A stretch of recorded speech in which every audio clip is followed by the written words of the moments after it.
अच्छे लोगों के साथ हमेशा बुरा क्यों होता है? गीता में श्री कृष्ण ने दिया है अर्जुन को इसका जवाब। आइए जानते हैं इस वीडियो में। उससे पहले हमारे चैनल को सब्सक्राइब करें और वीडियो को लाइक और शेयर करें। धन्यवाद।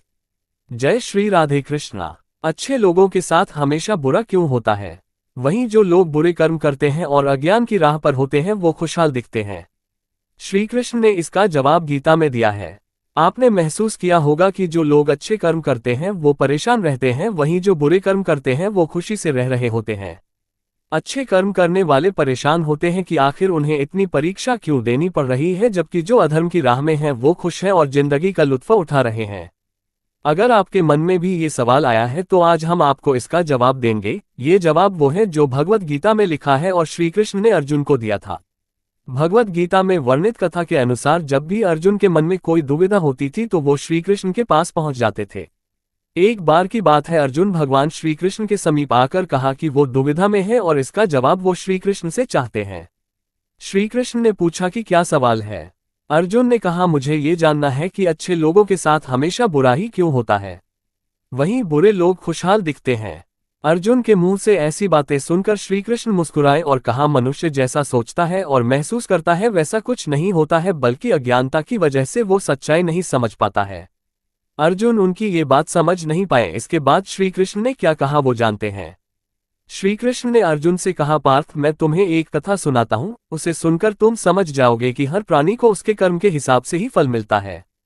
प्रकृति हर किसी को अपनी राह चुनने का मौका देती है। अब वो मनुष्य की इच्छा पर निर्भर करता है कि उसे धर्म की राह चुननी है या अधर्म की। कथा शुरू करते हुए श्री कृष्ण ने कहा, एक नगर में दो पुरुष रहा करते थे।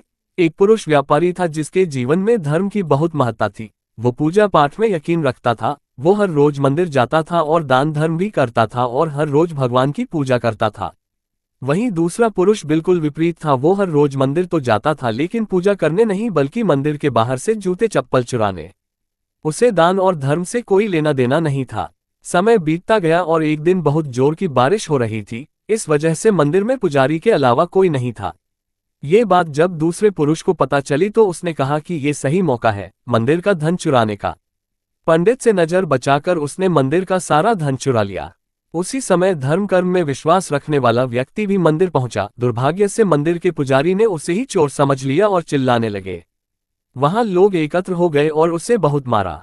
किसी तरह वो बचते बचाते वहां से निकला तो दुर्भाग्य ने उसका साथ वहां भी नहीं छोड़ा। मंदिर के बाहर वो एक गाड़ी से टकरा गया और घायल हो गया। फिर वो व्यापारी लंगड़ाते हुए घर जाने लगा तो रास्ते में उसकी मुलाकात उस पुरुष से हुई जिसने मंदिर से धन चुराया था। उसने कहा, आज तो मेरी किस्मत चमक गई, एक साथ इतना सारा धन मिल गया। ये सब देखकर उसे बहुत बुरा लगा और उसने अपने घर से भगवान की सारी तस्वीरें निकाल दी। कुछ सालों बाद दोनों की पुरुषों की मृत्यु हो गई। मरने के बाद जब दोनों यमराज की सभा में पहुंचे और भले पुरुष ने दूसरे व्यक्ति को देखा तो उसे बहुत गुस्सा आया। उसने क्रोधित होकर यमराज से पूछ ही लिया, मैं तो हमेशा अच्छे कर्म करता था, दान में विश्वास रखता था, उसके बदले जीवन भर मुझे अपमान और दर्द ही मिला और इस व्यक्ति को नोटों से भरी पोटली। आखिर ऐसा भेदभाव क्यों? इस पर यमराज ने कहा, पुत्र, तुम गलत समझ रहे हो। जिस दिन तुम्हारी गाड़ी से टक्कर हुई थी वो दिन तुम्हारे जीवन का आखिरी दिन था, परंतु तुम्हारे अच्छे कर्मों की वजह से तुम्हारी मौत सिर्फ एक छोटी सी चोट में बदल गई। तुम इस दुष्ट व्यक्ति के बारे में जानना चाहते हो। दरअसल इसके भाग्य में राजयोग था, मगर इसके कुकर्मों और अधर्म की वजह से वो सिर्फ एक छोटी सी धन की पोटली में बदल गया। कथा सुनाने के बाद श्री कृष्ण अर्जुन से कहते हैं, पार्थ, क्या अब तुम्हें तुम्हारे सवाल का जवाब मिल गया? ऐसा सोचना कि भगवान तुम्हारे कर्मों को नजरअंदाज कर रहे हैं, ये बिल्कुल भी सत्य नहीं है। भगवान हमें कब क्या किस रूप में दे रहा है मनुष्य को समझ में नहीं आता है, मगर आप अच्छे कर्म करते रहें तो भगवान की कृपा हमेशा बनी रहती है। इसलिए अपने अच्छे कर्मों को बदलना नहीं चाहिए, क्योंकि उसका फल हमें इसी जीवन में मिलता है। इसलिए मनुष्य का फर्ज है कि वो हमेशा अच्छे कर्म करते रहें, क्योंकि श्री कृष्ण ने गीता में भी बताया है कि किसी के द्वारा किया गया कर्म बेकार नहीं जाता है, चाहे वो अच्छा हो या बुरा। भगवद गीता में श्री कृष्ण ने अर्जुन को इस सवाल का उत्तर दिया है। जब अर्जुन ने युद्ध से पहले अधर्म और अन्याय को देखकर हतोत्साहित होकर युद्ध न करने की इच्छा जताई, तब श्री कृष्ण ने उसे धर्म, कर्म और जीवन के गहरे सिद्धांत समझाए। 1. कर्म का सिद्धांत, कर्मयोग। गीता में श्री कृष्ण बताते हैं कि अच्छे और बुरे का आधार केवल हमारी दृष्टि है। प्रत्येक व्यक्ति अपने पिछले जन्मों के कर्मों का फल भोग रहा है। अगर किसी अच्छे व्यक्ति के साथ बुरा हो रहा है तो यह संभव है कि वह अपने पूर्व जन्मों के बुरे कर्मों का फल भोग रहा हो। श्लोक भगवद गीता 2.47 कर्मण्येवाधिकारस्ते मां फलेषु कदाचन मां कर्मफल हेतुर्भूर्मा ते संगोस्त्व कर्मणि। अर्थ, मनुष्य को सिर्फ कर्म करने का अधिकार है, लेकिन फल की चिंता नहीं करनी चाहिए। कर्म करना हमारा कर्तव्य है, फल देना ईश्वर का कार्य है। 2. जीवन एक परीक्षा है। श्री कृष्ण ने अर्जुन को समझाया कि यह संसार अस्थायी है और आत्मा अमर है। दुख और सुख जीवन के दो पहलू हैं, जिनसे घबराने की जरूरत नहीं है।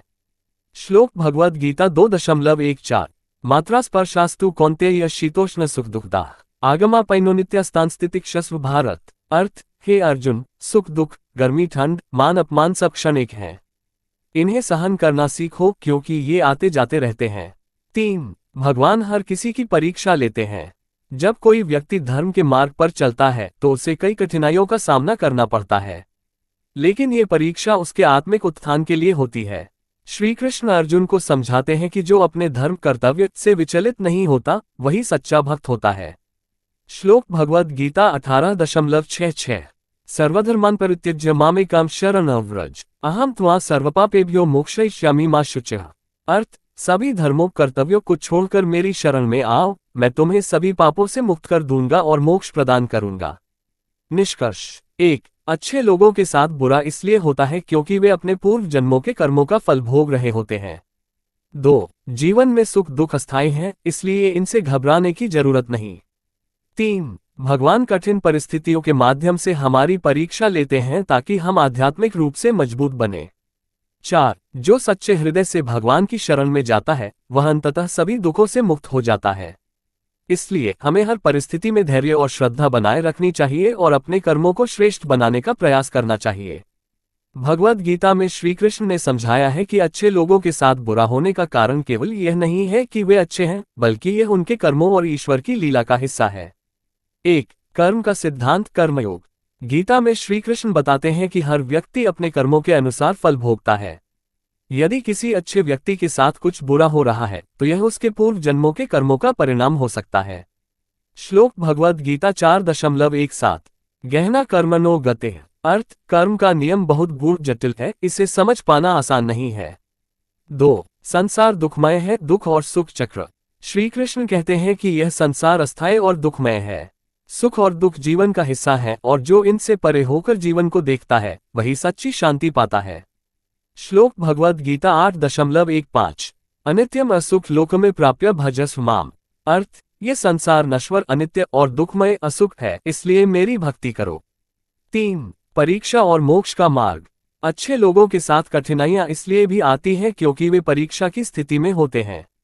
ईश्वर अपने प्रिय भक्तों को संघर्षों से गुजारते हैं ताकि वे और मजबूत बने और मोक्ष की ओर अग्रसर हों। श्लोक भगवद गीता 6.40 न ही कल्याणकृत कश्चित दुर्गततात् गच्छति। अर्थ, जो अच्छा कर्म करता है उसका कभी विनाश नहीं होता। 4. ईश्वर की योजना और समर्पण। ईश्वर के पास हर जीव के लिए एक विशेष योजना होती है।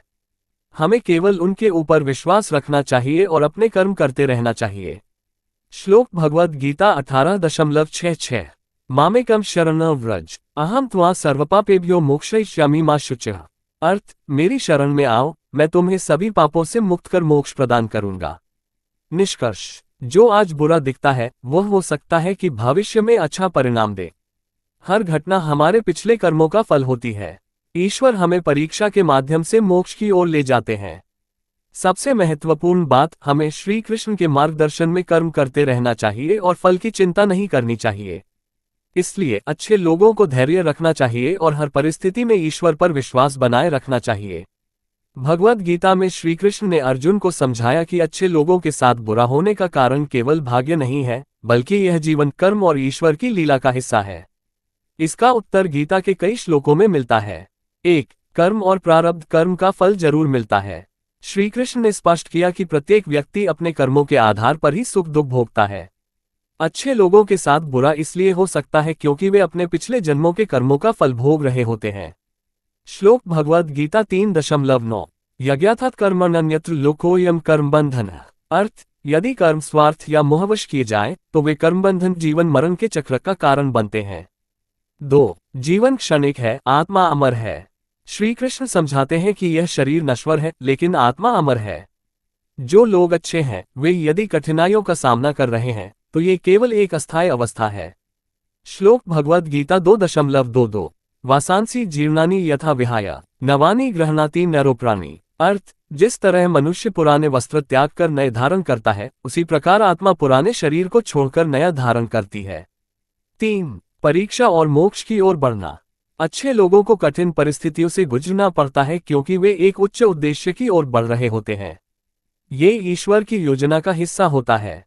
श्लोक भगवद गीता 6.41-42 प्राप्य पुण्यकृता लोकानुष्ठित्वा शाश्वती समाः शुचिना श्रीमता गेहे योगभ्रष्टोभिजायते। अर्थ, जो अच्छे कर्म करने वाले हैं वे पुण्यलोक को प्राप्त करते हैं और अगले जन्म में श्रेष्ठ परिवार में जन्म लेते हैं। 4. समर्पण ही सच्चा समाधान है।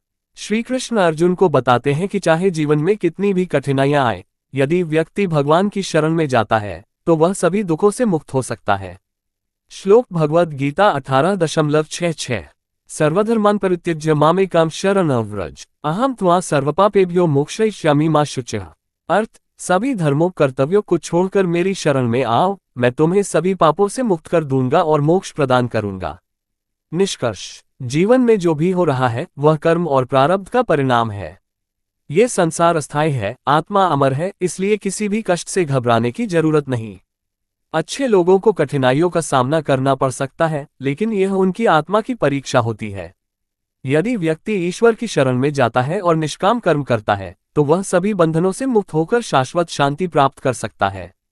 इसलिए हमें धैर्य और विश्वास बनाए रखना चाहिए और हर परिस्थिति में अच्छे कर्म करते रहना चाहिए।